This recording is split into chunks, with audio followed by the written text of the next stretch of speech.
പ്രിയപ്പെട്ട ചിങ്ങപ്പൊൻപുലരിയുടെ ഉദ്ഘാടക, പ്രശസ്ത പിന്നണി ഗായിക ശ്രീമതി അപർണ രാജീവ്, എനിക്ക് മുമ്പ് ഓണസന്ദേശം അറിയിച്ച പ്രശസ്ത സംവിധായകൻ ശ്രീ ബാലു കരിയത്ത് അവർകൾ, ബഹുമാനപ്പെട്ട കമ്മീഷൻ അംഗം ശ്രീമതി രമ്യ, ആശംസകൾ അർപ്പിക്കുന്ന മാക്ടയുടെ ട്രഷറർ സംവിധായകനുമായ ശ്രീ സജിൻലാൽ അവർകൾ, സ്വാഗതം ആശംസിച്ച കൾച്ചറൽ ഫോറത്തിൻ്റെ പ്രസിഡന്റ് ശ്രീ അനന്തകൃഷ്ണൻ, കൾച്ചറൽ ഫോറത്തിൻ്റെ ഭാരവാഹികൾ, മെമ്പർമാർ, പ്രിയ കമ്മീഷനിലെ ഉദ്യോഗസ്ഥ സുഹൃത്തുക്കളെ, പ്രിയപ്പെട്ടവർ, എനിക്ക് മുമ്പ് സംസാരിച്ചവർ ഓണത്തെക്കുറിച്ചും സ്വാഗത പ്രസംഗത്തിൽ കൾച്ചറൽ ഫോറത്തിൻ്റെ പ്രവർത്തനങ്ങളെക്കുറിച്ചൊക്കെ തന്നെ പറഞ്ഞു.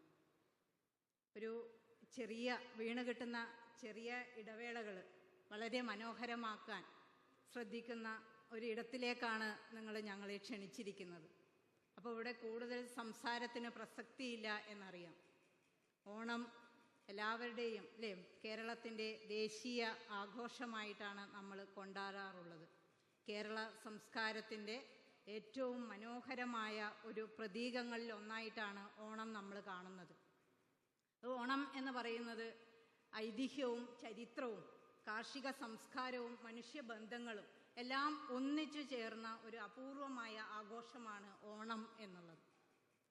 ആ ഓണത്തിന് നമ്മളെ പഠിപ്പിക്കുന്ന ഒരു പാഠമുണ്ട്. അതാണ് ഒരുമ എന്നുള്ളൊരു പാഠമാണ് ഓണം നമ്മളെ പഠിപ്പിക്കുന്നത്.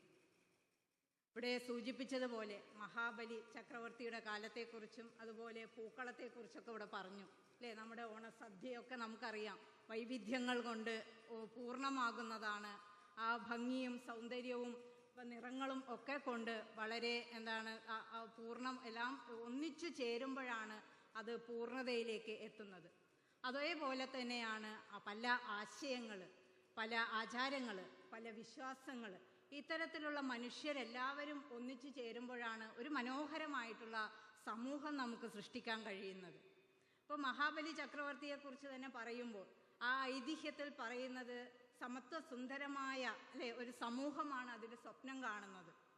ആ സ്വപ്നം കാണാൻ അദ്ദേഹത്തെ ഓർക്കാനും അദ്ദേഹത്തിൻ്റെ മഹത്വവും ഇവിടെ നമ്മൾ ഓർക്കുന്നത് അധികാരത്തിലായിരുന്നില്ല, അദ്ദേഹത്തിൻ്റെ ദാനശീലത്തിലും അദ്ദേഹം ജനങ്ങളോട് കാണിച്ചിട്ടുള്ള ആ ഒരു സ്നേഹത്തിലൊക്കെ തന്നെയാണ് അദ്ദേഹത്തെ നമ്മൾ ഓർത്തു വരുന്നത് എന്നത് നമുക്കറിയാം.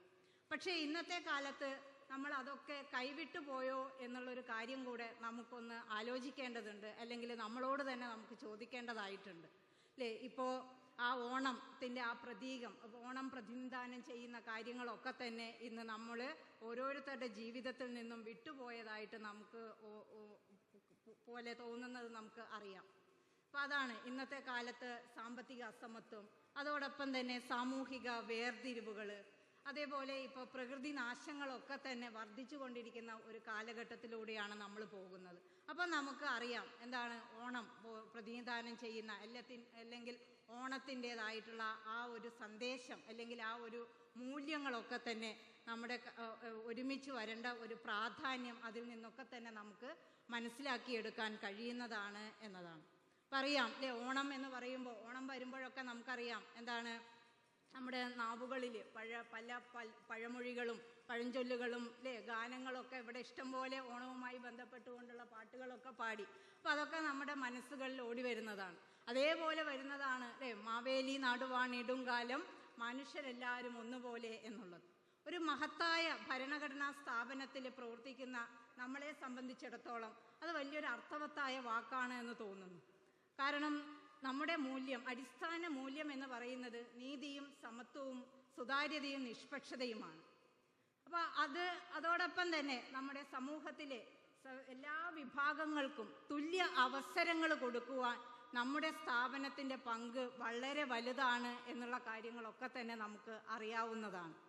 അപ്പോൾ അത്തരം സ്ഥാപനത്തിലെ ഉദ്യോഗസ്ഥർ എന്ന നിലയിൽ നിങ്ങളുടെ ഔദ്യോഗിക ഉത്തരവാദിത്തങ്ങൾക്ക് അപ്പുറത്ത് നിന്നുകൊണ്ട് നമ്മുടെ ഈ സംസ്കാരവും പൈതൃകവും അതൊക്കെ സംരക്ഷിക്കാനും അതോടൊപ്പം തന്നെ പുതുതലമുറകളിലേക്ക് ഇത്തരത്തിലുള്ള കാര്യങ്ങളൊക്കെ കൈമാറാനും നമുക്ക് ഓരോരുത്തർക്കും ഉത്തരവാദിത്തങ്ങളുണ്ട്.